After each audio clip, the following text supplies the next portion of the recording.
Hello friends, good morning. आज हूँ सोमवार शिवंकर से मो सांग बाहरी छु। आज जीवु आम लिंगराज मंदिर। बहुत दिन है मुझे लिंगराज मंदिर जाई नथिली और मो सांग लिंगराज मंदिर ही देखी नथिला।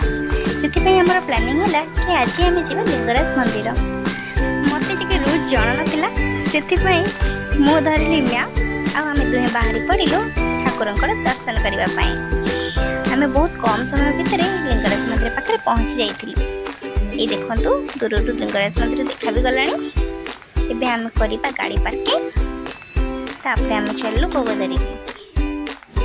आपड़ जदि के लिंगराज मंदिर आसना ताले थरे आसी लिंगराज मंदिर ठाकुर दर्शन करनी। ठाकुर आशीर्वाद सहित मन भी शांति लगे। आप देखिपे मंदिर के सुंदर भाव में सजाई पुरी मंदिर भाया। आपड़ जेकोसी मंदिर जातु से किसी समय बीते था फल मन को शांति होता है। ये देखिपे आम मंदिर के सुंदर लगुच आ बाहर पास खूब सुंदर लगुच। से दिन वर्षा होता से आम बहुत जल्दी बाहर जाइए।